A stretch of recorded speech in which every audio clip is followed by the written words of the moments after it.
राष्ट्रपति चुनाव के लिए आज संसद भवन परिसर में मतगणना होगी। वोटों की गिनती सुबह 11 बजे से शुरू होगी। मतदान प्रक्रिया समाप्त होने के बाद राज्यों और केंद्र शासित प्रदेशों से मतपेटियां दिल्ली के संसद भवन पहुंच चुकी हैं। राष्ट्रपति पद के लिए एनडीए उम्मीदवार द्रौपदी मुर्मू और विपक्ष के उम्मीदवार यशवंत सिन्हा आमने सामने।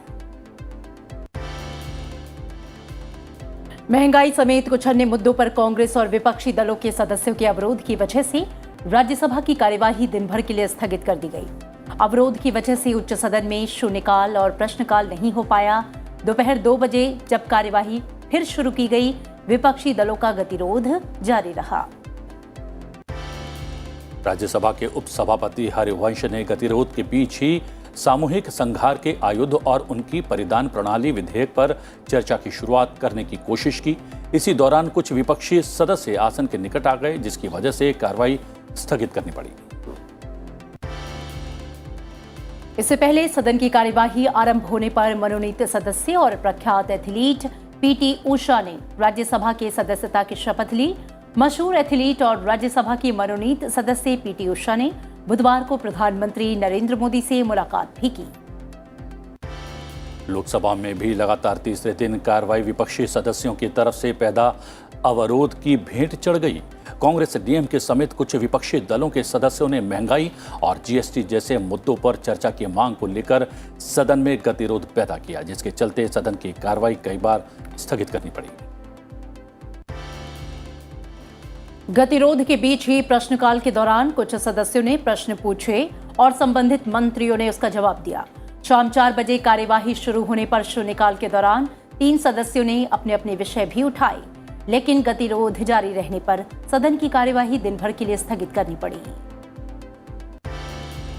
संसद के दोनों सदनों में कामकाज बाधित करने का आरोप लगाते हुए संसदीय कार्य मंत्री प्रहलाद जोशी ने कहा कि कोरोना वायरस से संक्रमित वित्त मंत्री निर्मला सीतारमण के स्वस्थ हो जाने के बाद सरकार महंगाई और कुछ आवश्यक वस्तुओं पर माल और सेवा कर यानी जीएसटी लगाए जाने जैसे मुद्दों पर चर्चा करने को तैयार है। बता दें कि वित्त मंत्री निर्मला सीतारमण अभी कोविड-19 से संक्रमित है।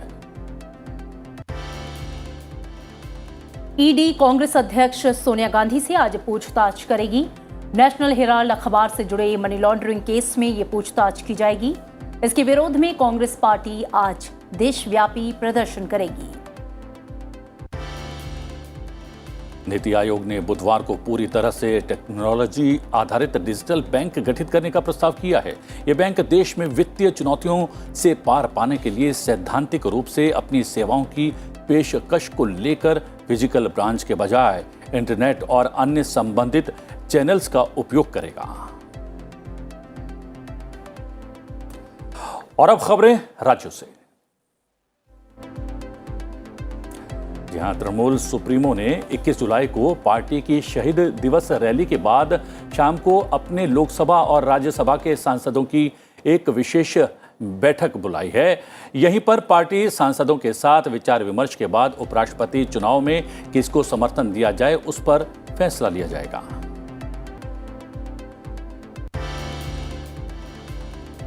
सुप्रीम कोर्ट ने बुधवार को महाराष्ट्र के स्थानीय निकायों के लिए चुनाव प्रक्रिया को तुरंत अधिसूचित करने का आदेश दे दिया है। कोर्ट ने राज्य चुनाव आयोग से कहा कि वो 2 हफ्ते में चुनाव कार्यक्रम को नोटिफाई करे। चुनाव जल्द कराए जाएं। कोर्ट ने कहा कि हम चाहते हैं कि चुनावों को अब और टाला ना जाए। वहीं राज्य के उप मुख्यमंत्री देवेंद्र फडणवीस ने जानकारी देते हुए कहा कि सुप्रीम कोर्ट ने ओबीसी आरक्षण के लिए राज्य पिछड़ा वर्ग आयोग की रिपोर्ट को स्वीकार कर लिया है। इससे पहले शीर्ष अदालत ने आबादी के ठोस आंकड़े न होने के कारण महाराष्ट्र के स्थानीय चुनाव में ओबीसी आरक्षण खारिज कर दिया था। शिवसेना संकट पर सुप्रीम कोर्ट में कल सुनवाई हुई। अदालत ने दोनों पक्षों से हलफनामा दाखिल करने के लिए कहा। मामले में अगली सुनवाई 1 अगस्त को होगी। राष्ट्रीय अन्वेषण अभिकरण ने बुधवार को लिट्टे के पुनरुद्धार के लिए पाकिस्तान स्थित ड्रग और बंदूक का कारोबार करने वाले हाजी सलीम की मिलीभगत से संचालित श्रीलंका के ड्रग माफिया के संचालन के सिलसिले में तमिलनाडु के 22 स्थानों पर छापेमारी की। तमिलनाडु के तिरुपुर, चिंगलपट्टू और तिरुचिरापल्ली जिलों में आरोपियों के परिसरों में तलाशी ली गई। उत्तर प्रदेश में बुधवार को अलग अलग घटनाओं में बिजली गिरने से कम 14 लोगों की मौत हो गई और 16 अन्य घायल हो गए। मुख्यमंत्री योगी आदित्यनाथ ने मरने वालों के परिवारों को 4-4 लाख रुपए की आर्थिक सहायता देने की घोषणा की है। दिल्ली में बीजेपी अध्यक्ष जेपी नड्डा ने लेडी हार्डिंग अस्पताल में टीकाकरण केंद्र का दौरा किया। उन्होंने डॉक्टर, फ्रंटलाइन वर्कर्स और मेडिकल स्टाफ से भी मुलाकात की। उत्तराखंड के मुख्यमंत्री पुष्कर सिंह धामी ने कांवड़ यात्रा का हवाई सर्वेक्षण किया है। उन्होंने कांवड़ियों के स्वागत कार्यक्रम में भी हिस्सा लिया। सिद्धू मूसेवाला हत्याकांड में शामिल गैंगस्टर जगरूप सिंह रूपा और मनप्रीत सिंह अमृतसर के भगना गांव में हुई मुठभेड़ में मारे गए। दोनों इस मामले में फरार थे। दिल्ली एनसीआर में हुई भारी बारिश की वजह से दिल्ली हवाई अड्डे की ओर आ रहे कम से कम 7 विमानों का रास्ता बदल दिया गया, जबकि करीब 40 उड़ानें विलंब से रवाना हुई। दिल्ली में बारिश की वजह से कई निचले इलाकों में जल भराव हो जाने के कारण यातायात प्रभावित हुआ। सड़कों पर जल भराव से वाहनों की गुजरने में परेशानी हुई तो रिहायशी इलाकों में बारिश का पानी भरने से लोगों को मुश्किलों का सामना करना पड़ा। भारी बारिश के कारण गुजरात के कई इलाकों में बाढ़ के हालात अभी भी बने हुए हैं। इसी बीच मौसम विभाग ने भारी बारिश को लेकर चेतावनी जारी की है।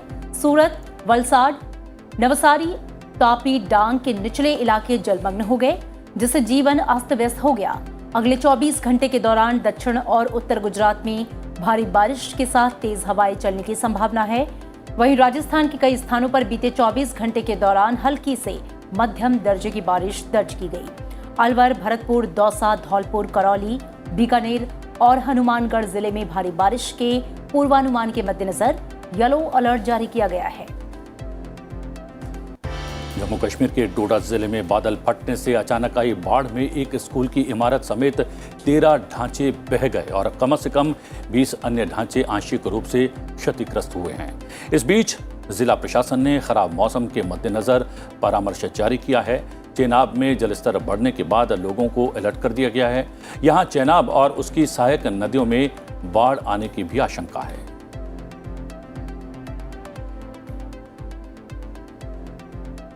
और चलिए अब नजर डाल लेते हैं अंतर्राष्ट्रीय सुर्खियों पर।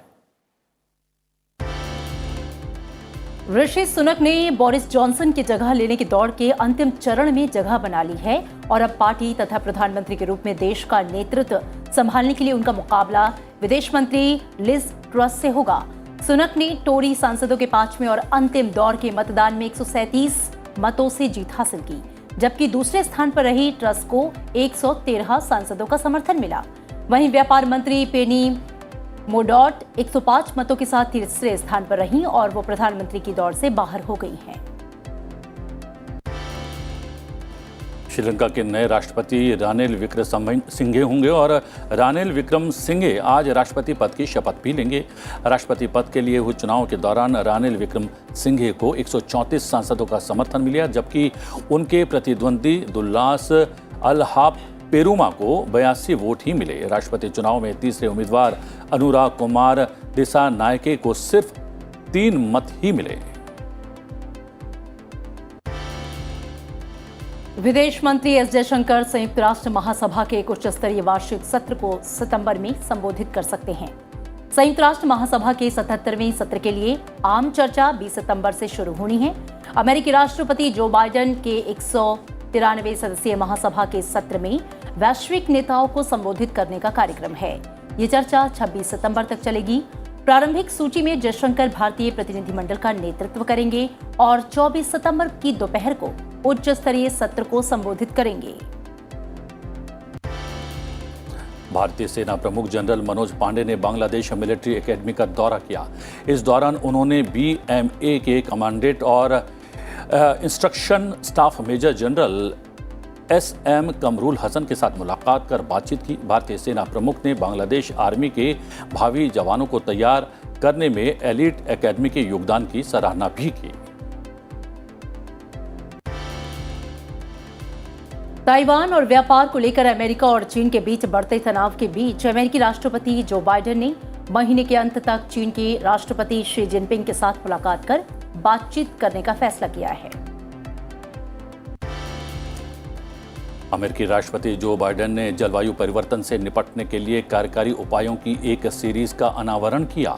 जो बाइडेन ने समर्थन करने वाले सांसदों और सुप्रीम कोर्ट द्वारा रोके गए अपने पर्यावरण एजेंडे को आगे बढ़ाने की मांग करते हुए और अधिक पालन करने का वादा किया है। पूरा यूरोप भीषण गर्मी की आग में तप रहा है। एयरपोर्ट के रनवे पिघलने, रेलवे ट्रैक फेल होने और सड़कों पर सन्नाटा पसरे होने की लगातार खबरें सामने आ रही हैं। वहीं हीट वेव की वजह से ज्यादातर देशों में तापमान 40 डिग्री सेल्सियस को पार कर गया है। इतना ही नहीं, स्पेन और पुर्तगाल में मरने वालों की संख्या 1700 के करीब पहुंच चुकी है। ईरान दौरे पर गए रूसी राष्ट्रपति व्लादिमीर पुतिन ने तेहरान में करीब 40 अरब डॉलर का सौदा किया है। इस दौरान उन्होंने ईरानी सर्वोच्च नेता अयातुल्ला अली खामनेई से भी मुलाकात की। खामनेई ने नाटो देशों को खतरनाक जीव करार दिया है।